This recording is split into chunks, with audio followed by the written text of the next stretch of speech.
2 mètres pour dire que l'autel de parfum était aussi carré comme l'autel de sacrifice. Parce qu'il y avait une différence entre l'autel de sacrifice qu'on avait appris dans le parvis et l'autel de parfum. Amen. Amen. Alléluia. Amen. Quelle différence? Dans l'autel de sacrifice, on ramenait le sacrifice pour que le sacrificateur essaye d'abattre pour offrir à l'Éternel pour que le péché soit essuyé. Mais dans l'autel de parfum, ce n'est pas cela. On ramenait le parfum pour donner quand même une odeur excellente devant l'Éternel. C'était simplement le symbole de la prière et de l'adoration. Alléluia. Alléluia. Aujourd'hui, je me présente devant vous comme un coach pour vous pousser à comprendre une réalité. Parfois, nous oublions dans l'église. Amen. Amen. La prière est très importante pour un enfant de Dieu. L'adoration est très importante pour un enfant de Dieu. Quand nous adorons, quand nous prions, nous faisons monter un parfum devant l'Éternel. Et à travers ce parfum, il y a différence de parfums. Il y a d'autres parfums qui sont de mauvaises odeurs. Il y a des parfums qui sont de bonnes odeurs. C'est-à-dire, la prière marche en conformité avec ce qu'on appelle la sanctification. Amen. Un enfant de Dieu doit comprendre cette réalité. Ce chemin, je vais vous le faire en retenir jusqu'à la fin de vos jours. Il n'y a pas une alliance sans la communion. Tu ne peux pas dire que j'ai l'alliance avec mon Dieu si tu n'as pas en communion avec lui. Il n'y a pas de communion sans un dialogue, si tu ne parles pas avec lui. Dieu toi-même, tu sais, on dit de prier, les gens ne prient pas. Quand on dit Amen à l'église, tout le monde est dehors, commence à parler, il crie, il prie fort. Prier, c'est parler avec Dieu. Chanter, on dit communément, prier 2 fois.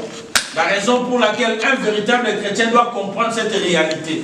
Vous savez, dans nos églises occidentales ou églises européennes, nous avons du mal. Les gens n'aiment pas la prière, les gens n'aiment pas l'adoration, les gens n'aiment pas chanter. Quelqu'un qui vient à l'église, il sait qu'à l'église on chante, il sait qu'à l'église on prie, mais lui il ne prie pas, il ne chante pas. Mais nous voulons que l'église soit restaurée au fondamental, afin que les gens comprennent cette réalité. Quand on prie, on est en train de parler avec Dieu. Il n'y a pas d'alliance. Ce schéma, ça va comme ça, comme un triangle. Il n'y a pas d'alliance sans communion. Pour avoir une communion, il faut avoir une relation avec le Seigneur. Alléluia. Amen. Et il n'y a pas de communion sans... Bon, je reprends. On est à l'école. Alléluia. Aujourd'hui, je me présente comme un coach.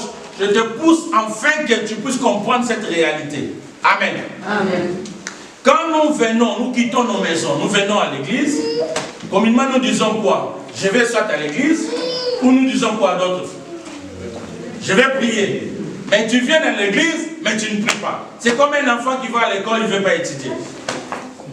Tu sais qu'à l'école, quand tu vas à l'école, il faut faire quoi? Il faut étudier. Il faut apprendre. Quand on vient à l'église, c'est pour chanter, c'est pour prier à Dieu. Alléluia. Vous savez, des fois, Dieu a besoin d'entendre ta foi. Dieu a besoin d'écouter ta voix. La raison pour laquelle Dieu avait dit à Moïse, tu feras un autel de parfum.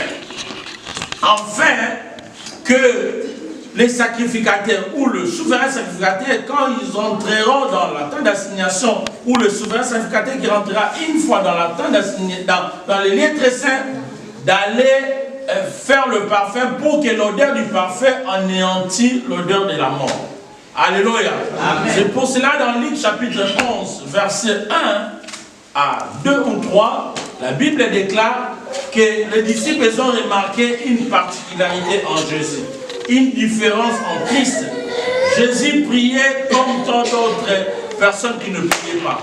Or, la personne qui pouvait être dispensée de la prière, c'est Jésus, mais Jésus priait. La Bible dit dans Hébreux chapitre 8, verset 6, Hébreux chapitre 5, pardon, verset 7 à 8, la Bible déclare que lui, pendant ces temps, ici sur bas, il poussait des cris et des prières à celui qui pouvait l'exaucer. Alléluia. C'est pour ça que toi et moi, nous devons parler à notre Père. Prier, c'est parler à Dieu. Il n'y a pas d'autre expression. les disciples sont venus, ils ont remarqué que Jésus faisait tant de miracles, ils sont venus. Seigneur, apprends-nous maintenant à prier. Alléluia. Amen. La prière est importante. C'est pour cela dans nos veillées, quand nous venons dans nos veillées, il n'y a personne.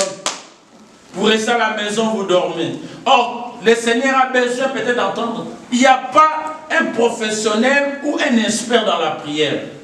Ou l'unité des mesures. L'unité des mesures, c'est Jésus-Christ de Nazareth. Amen. Et nous tous, nous sommes comme un enfant. Vous savez, un enfant peut parler avec des breuvages, mais son père ou sa mère doit comprendre la volonté d'un enfant. C'est pour ça que tu peux prier en lingala, Dieu va t'écouter. Tu peux prier en chinois, Dieu va t'écouter. Tu peux prier en kimbundu, Dieu va t'écouter. Tu peux munukutuba, Dieu va t'écouter. Tu peux prier en n'importe quelle langue. Il n'y a pas une langue spécifique que Dieu entend, comme prétendent beaucoup de personnes, disent que non, Dieu comprenne bien les Anglais. Non, non, non, non, non. Il y a des pasteurs qui prêchent en Munukutuba, ils ont l'onction plus que les pasteurs qui prêchent en anglais. Yes. Amen. Ça, c'est question de complexe. Pourquoi nous prêchons en français? Parce que nous sommes en France. Quand j'étais au Portugal, je ne prêchais pas en français, je prêchais en portugais. Parce qu'on est au Portugal. C'est comme ça. Alléluia. C'est pour ça que c'est important. Ne sois pas complexé. Si tu te sens mieux à prier en lingala, prie en lingala. Si tu te sens mieux en munukutuba, prie en munukutuba. Mais l'essentiel est que ton Père, comme il connaît toutes les langues du monde entier, il va entendre tes besoins. Alléluia. Amen. Alléluia. Amen. Nous ne sommes pas une église qui dit aux gens, il a vu Bartimée étant avec Mandia, parce qu'il est Dieu, Jésus, il a dit à Bartimée, que veux-tu que je te fasse? Dieu a besoin de comprendre ta volonté, Dieu a besoin de comprendre tes besoins. Il faut parler à Dieu. Prier, ce n'est pas n'importe quelle chose, d'autre chose, mais prier, c'est parler à Dieu, dialoguer avec Dieu. Tu as dit que tu es alliance avec Dieu, mais il faut avoir une communion. Tu as dit que tu es en communion avec Dieu, mais il faut qu'il y ait un dialogue. Amen. Un couple ne peut pas subsister s'il ne se dialogue pas. Amen. Ça, c'est un secret fondamental. C'est pour cela que Dieu avait dit à Moïse, il faut que le parfum soit monté. Or, les personnes qui entraient dans le lieu saint, ce n'était pas n'importe quelle personne, c'était des sacrificateurs. Or, à notre époque, dans Apocalypse chapitre 5, verset 10, la Bible déclare, il nous a fait royaume des sacrificateurs. Nous sommes tous des sacrificateurs. C'est pour ça que ça me fait mal à l'église. Tu viens à l'église de dimanche au dimanche, tu dis que non, moi je suis un fidèle simple. Le fidèle simple dans l'église n'existe pas. Nous sommes des serviteurs et des servantes de Dieu. Amen. En toi, tu as un don de Dieu. Amen. Si tu ne le connais pas, moi je peux te révéler ce que tu as en toi. Et tu ne sais pas que tu peux sommeiller un héros qui est en toi. Gédéon ne savait pas que c'est lui qui devait libérer Israël. La Bible dit, à son époque, Israël était sous l'oppression des Madianites. Mais Dieu est apparu à Gédéon sous forme d'un ange. Il lui a dit, voyez un héros. Gédéon dit, ah, non, Dieu ne peut pas te dire des choses comme des fables ou des... Non. Dieu, quand il te parle, il sait ce qu'il a mis en toi. C'est pour cela, dans l'église, comme on est ici à Sion, tu as quelque chose de Dieu. Amen. Il faut que tu fasses sortir cet héros ou héroïne qui est en toi, afin que tu puisses arriver là où le Seigneur veut que tu puisses y aller. Alléluia. Amen. Alléluia. Amen. Alléluia. Amen. Alléluia. Amen. Dis à ton voisin, tu dois servir le Seigneur. Vous savez, il y a un verset qui nous couvre, qui nous protège, qui dit, celui qui sert le Seigneur, je mettrai la différence entre ceux qui me servent et ceux qui ne me servent pas. Alléluia. Amen. Si tu sers Dieu, tu verras la différence dans ta vie. Même pas aujourd'hui, mais demain, tu verras la différence. Amen, amen. La personne qui sert Dieu, il est protégé. Amen, amen. Les gens comme nous, là, nous sommes protégés. Les gens comme toi, Dieu protège. Amen. Parce que tu sers Dieu. Amen. Mais si tu ne sers pas Dieu, tu n'as pas la couverture céleste. Amen. Alléluia. Amen. Alléluia. Amen. Dis à ton voisin, servons Dieu. Servons Dieu. L'une des choses qui te laisse à l'existence, que que tu puisses rester en existence, c'est pour les servir. Il t'a sauvé pour les servir. Yes. Il faut les servir. Comment on sert Dieu? De plusieurs moyens on peut servir Dieu. On peut servir Dieu en chantant. On peut servir Dieu en priant. On peut servir Dieu à être prédicateur. On peut servir Dieu à être donateur de l'église. On peut servir Dieu. Donc, il y a plusieurs départements. Si tu ne connais pas l'héros qui est à toi, Dieu peut me faire grâce à travers le Saint-Esprit. Je peux te révéler la grâce que tu as afin que cette grâce contribue pour l'église. Alléluia. Ne sois pas égoïste parce que tu as quelque chose de Dieu en toi. Amen. Jésus a lancé une parabole. Il a dit, le maître a donné des talents aux gens. Il a donné le premier 5 talents, le deuxième 2 talents, le troisième il a donné 1 talent. Le premier a ramené 5 sur 5, ça veut dire 100%. Le deuxième a ramené 2 sur 2, ça veut dire 100%. Le troisième a dit, non maître, j'avais peur, parce que je sais que tu es méchant, j'avais gardé ça. Le maître a dit non, il fallait que je ne puisse pas te donner, il fallait même que je puisse garder ça à la banque.